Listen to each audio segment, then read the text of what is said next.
नमस्कार, आपका स्वागत है कमोडिटी की चर्चा में। मैं हूं मनीषा गुप्ता और बात आज यहां पर मसालों की करेंगे, जहां पर कुछ दबाव पिछले कुछ दिनों में बनता हुआ नजर आया है।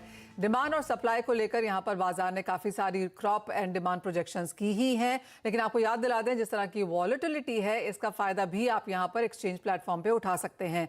सेबी ने पिछले साल जुलाई में मसालों के ऑप्शंस शुरू करने की मंजूरी भी दे दी थी। किस तरह का रिस्पॉन्स है, कैसे उसमें काम करेंगे, बताएंगे आपको।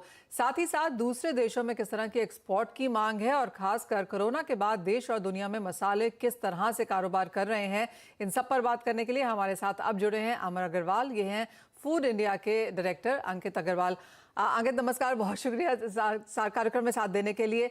आपसे पहले यही जानना चाहेंगे कि जिस तरह की उठापटक हमने मसालों में आते हुए देखी है, पिछले साल भी अच्छी खासी तेजी बंदी थी, इस बार भी वही होता हुआ नजर आया है, क्या अब ये नॉर्म ऑफ लाइफ है आगे जाते हुए?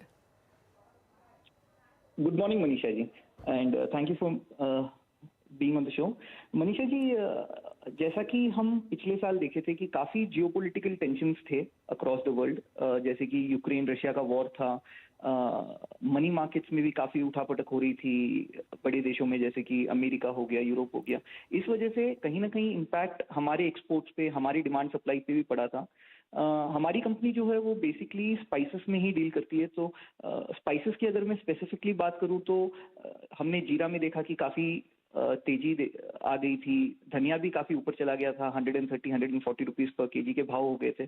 बट जैसे जैसे ये सारे जियोपॉलिटिकल फैक्टर्स स्टेबलाइज होते नजर आ रहे हैं, वैसे वैसे प्राइसेस भी स्टेबलाइज हो रहे हैं और आगे जाते मेरे को लग रहा है कि कहीं ना कहीं प्राइसेस आने वाले समय में स्टेबल रहेंगे और स्टेबल डिमांड आउटलुक हम देख रहे हैं 2024 के फर्स्ट क्वार्टर तक।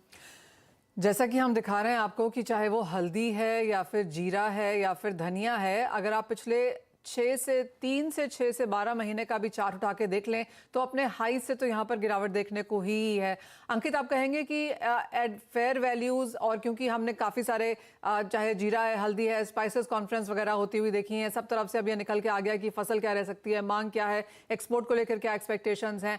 अगर हम हल्दी से ही यहाँ पर शुरुआत करें तो कैसे देखते हैं यहाँ पर कारोबार?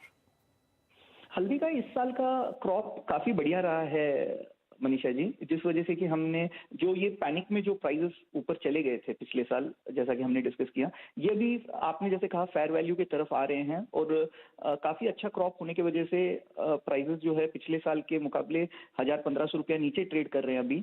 We see a maximum downside of about 4-5 rupees from these levels because of the heavy arrival pressure in all the centres in the month of April and May. But कहीं ना कहीं मई जून के आसपास इसका बॉटम बन जाना चाहिए और उसके बाद हमें लगता है कि like I said, till the first quarter of 2024 मांग भी अच्छी रहेगी और प्राइसेस भी स्टेबल रहेंगे विद अ पॉजिटिव अपवर्ड बायस।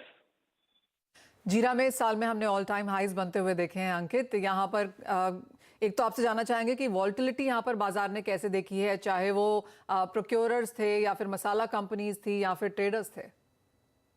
ये एक्चुअल में वॉलेटिलिटी जो रही है वो काफी ज्यादा रही है बिकॉज ऑफ द